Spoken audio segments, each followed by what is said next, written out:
With all due respect to the Air Force, I believe that some of them will prove to be of interplanetary origin. During a 3-year investigation, I found that many pilots have described objects of substance and high speed. One case, pilots reported their plane was buffeted by an object which passed them at 500 miles an hour. Obviously, this was a solid object, and I believe it was from outer space. As far as the British were concerned, I think they started more serious ongoing investigations in the late 1940s because they were getting reports from pilots. And then in 1950, following the release of America's first 2 official reports into their secret investigations, which were parts of which were declassified, the British government liaised with their United States counterparts in scientific and technical intelligence, and they determined that this was serious enough to set up a top secret, it was called the Flying Saucer Working Party. The British consulted the Americans in formulating the Flying Saucer Working Party. Their findings closely mirrored Project Blue Book's conclusions. It's quite clear that, on the surface at least, they were highly skeptical. The Americans had clearly persuaded them that there was nothing to worry about. 90% of all reports could be explained, and the remaining percentage could probably be explained if more information was available. The Flying Saucer Working Party, of course, effectively concluded that no UFO sightings really had any exotic explanation, and they could all probably be explained in terms of misidentifications. So the recommendation was that no further action be taken on that, and the Working Party was formally wound up, and really that's where certain people involved with the study clearly wanted and expected it to end. When you look at the old files and when you see just the calibre of the sorts of people that were getting involved in the debate, you can see that this is not silly season stuff. This went right to the heart of government. The Prime Minister at the time, Winston Churchill, expressed a personal interest in the subject. There had been records released in the Public Record Office about Churchill's interest, and this was triggered by the July 1952 wave of sightings, particularly over Washington. We bring you this special radio television broadcast in order to give you the very latest information on an amazing phenomenon, the arrival of a space ship in Washington. Do you believe in flying saucers? Have you any convincing reasons why science fiction shouldn't one day become reality? This triggered worldwide headlines, and Churchill demanded to know what's going on. You know, what does all this stuff about flying saucers mean? What does it all amount to? I want to know. And he asked his air staff to give him an explanation. And that explanation is revealed in the files. Prime Minister, don't worry. It's all been explained. We've been in touch with our American counterparts, and nearly all sightings can be explained away. The radar cases can be explained by pigeons with metal rings round their legs, and so on and so forth. So, Prime Minister, forget it. It's not a serious problem. Very shortly after the Flying Saucer Working Party had concluded that UFOs were of no defence significance and the whole matter should be quietly dropped, events took a slightly different turn. Just a minute, ladies and gentlemen. I think something is happening. Around this time, there were a series of dramatic close encounters between Air Force pilots and UFOs. What made these reports fascinating was that they were often corroborated by radar evidence. The combination of the two meant that the Ministry of Defense were faced with a threat that had to be taken seriously. I came here to give you these facts, but if you threaten to extend your violence, this earth of yours will be reduced to a burned-out cinder.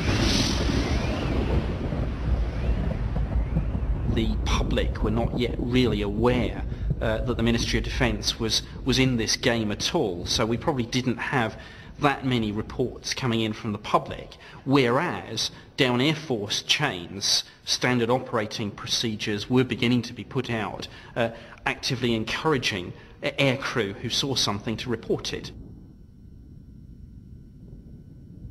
At air bases around the country, reports of UFOs came flooding in. The witnesses were often some of the RAF's most accomplished pilots. The 21st of October 1952, a date indelibly printed in my mind. Michael Swinney was based at RAF Little Rissington, training the top forces pilots to become instructors.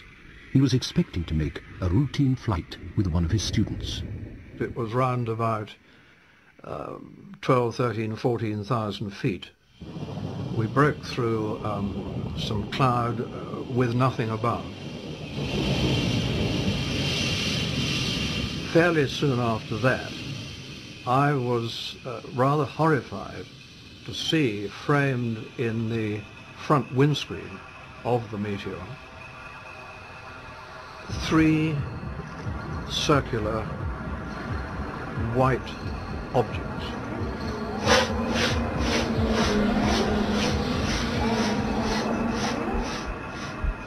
Mick Swinney in the front suddenly said, "Is your oxygen connected?"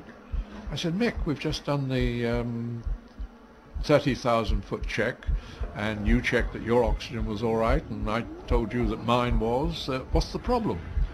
He said, "Well, take a look straight ahead."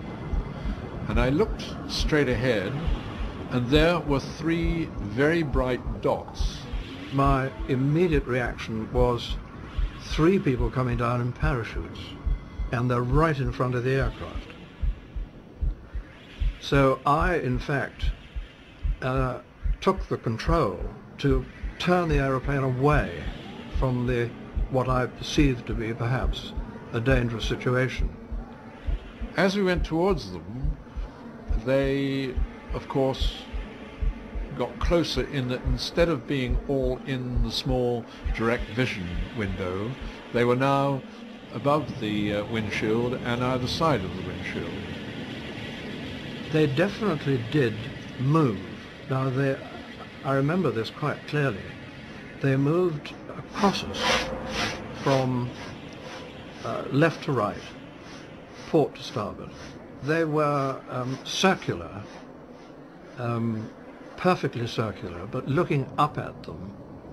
As one got higher, which we continued on in the climb, they lost their circular shape and took on more or less a flat plate effect, which is what you would get if you bring a saucer down from above eye level down. You will then just get a flat plate.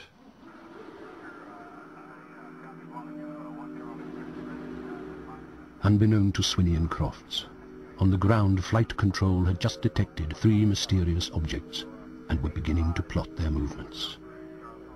I said to Mick, let's go and find out what they are. And he said, no, something like that happened on the west coast of America, and the pilots were never seen again, and the airplane was believed to have been vaporized. And so we didn't do that. But he then called base. So I called them up, and I simply told them my call sign and said that we had 3 unidentified objects and asking for assistance. I have to admit, and I don't mind admitting it, and I've always admitted it, that I was somewhat scared, frightened by what I was witnessing. Ground control was unable to offer any explanation. As the UFOs continued to move about the sky, it seemed as though they were toying with the pilots. These objects, which were, as I say, by then to the starboard side, and had remained there during the period of looking at them and looking away to see if by any chance there was some other explanation. When one looked back,